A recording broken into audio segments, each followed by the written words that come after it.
Yes, hello, good morning mga ka-TikTok. Medyo seryoso muna ako. Ay, marami kasing marami nang lumalapit sa akin. So, siyempre ayoko na maipagdamot kung anong talent meron ako. So, kahit dito sa mga taga-TikTok, maraming nalapit sa akin talaga na nagpapatulong, nagpapa-advise about sa love life, um, paghahanap ng pera. O, ibig sabihin, tatanong kung malas ba siya sa pera o hindi. Mga pag bibigay ng pangalan sa ating mga anak, dapat alam natin po yan. Hindi yung ang ganda ng tunog, ang ganda pagmasdan ng mga spelling, ikagaganda ng anak po natin yan, ng kinabukasan ng ating anak, hindi po. So, kailangan alam natin. So, ako po magaling sa mga ganyan, na kung dapat ba na ang pangalan ng anak mo ay ganyan, tama ba yung pangalan ng anak mo. Nakikita ko rin ang hantungan ng anak mo, na hindi kasi nagbabase yan sa pagandahan ng pangalan, kundi kahit pangalan mo ay pangit, kung ano naman sa tinatawag nating book of life, yun ang importante. So, makikita ko din about sa mag-asawa,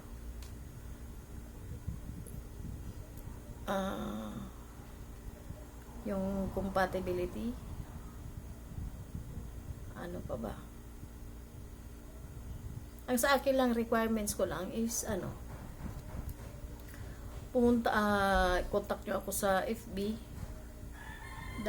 tapos yung right hand yung ganito, picture nyo yan, tapos isi-send nyo sa akin, not sa FB ha, sa Messenger, pwede nyo ako makontak.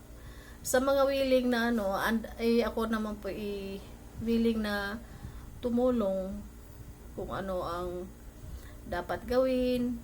So, gano'n, mga ganyan lang. So, much better naman talaga na sumangguni tayo sa may mga spiritual talent. Huwag tayo nakadepende sa sarili. Sabihin nila, ano ka, Diyos? Hindi naman sa Diyos yan eh. Pineapple Diyos. Hindi. Kailangan din natin ng mayroon tayong mga tawag dyan, spiritual guidance. Marami na po ang lumalapit sa akin. Maraming lumalapit sa akin ngayon. Mayroong mga taga Europe.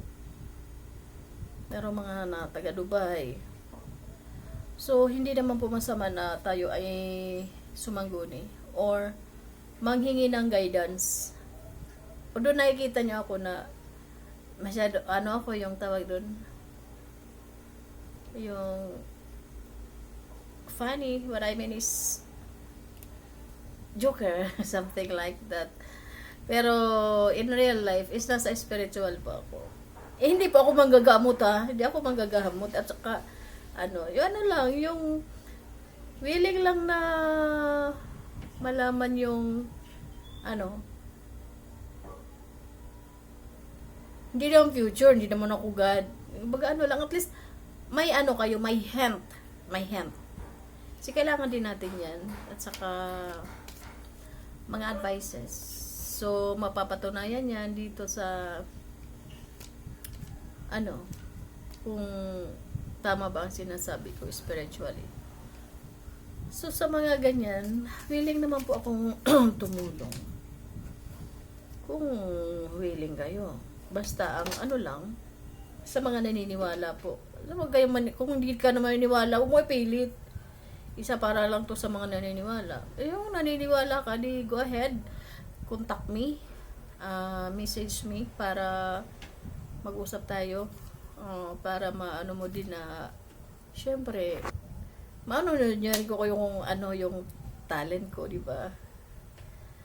Para din yung parang guidance lang po yan, spiritual. Kailangan din natin ng guidance spiritually kasi yung life po natin is hindi naman to talaga sa atin, hiniram to. Ibig sabihin connected pa ito sa universe. So, mayroon pa tayong hindi alam na dapat natin alamin in deeper. So, sa pangawiling lang po, message lang po ako. Wala naman po itong bayad. Free lang naman yan. Basta yung ano lang, gusto lang na may mga tanong, pwede ko pong sagutin.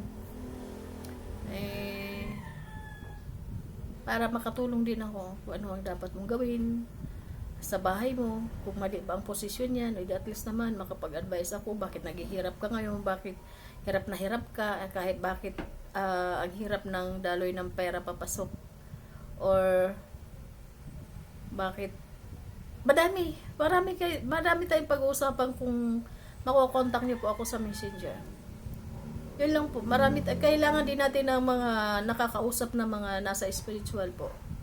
Hindi po yan hindi yan